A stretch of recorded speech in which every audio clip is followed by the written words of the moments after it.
Esto quiere decir que venimos pegando muy fuerte la gente que empieza con esto, ¿de acuerdo? Hay gente que lleva muchos años, hay gente que lleva poca y hay gente que viene con muchas ganas y aportando pues unos proyectos serios realmente, y muchas veces no se nos toma en serio, quizás sea por el concepto de que somos gente, bueno, pues joven. Muchas veces se piensa que somos gente en determinados casos mal hablada, simplemente por nuestras, a lo mejor, letras demasiado crudas, pero para nada, ¿vale?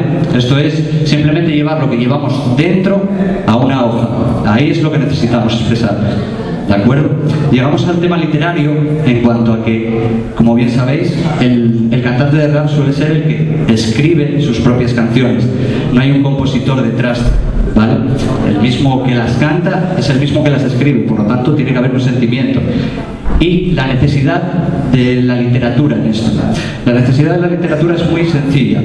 Si nosotros, nuestra arma es la palabra, cuantas más palabras tengamos, mejores seremos.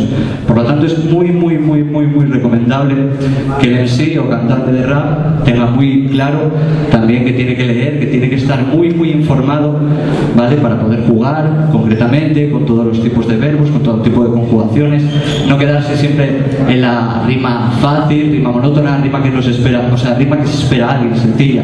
No, hay gente que está detrás de esto, que lleva muchos años leyendo mucho, escribiendo mucho, y en algunos casos incluso se atrevería a decir que se podría comparar con la poesía. En Estados Unidos se lleva a cabo lo que se llama el Def Jam Poetry, que es decir, hay muchos raperos que sin música van a leer sus letras delante de un auditorio, ¿vale? Y son comparados directamente con otros poetas sin llegar a ser poetas, ¿vale? En estos casos somos gente normal que necesitamos expresar de una manera, en mi caso musical, lo que llevamos dentro, ¿vale? Quiero que tengamos también en cuenta que hay una escena aquí en Asturias, ¿vale? Hay gente en Gijón, hay gente en Oviedo, gente en Avilés, en las cuencas, en todos los pueblos hoy en día vais a encontrar a alguien que haga hip hop.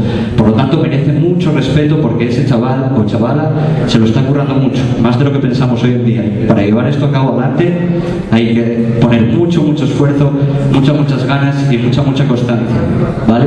Hay que tener en cuenta eso. No solo los raperos son los que salen en las portadas de la televisión, en los últimos anuncios, no.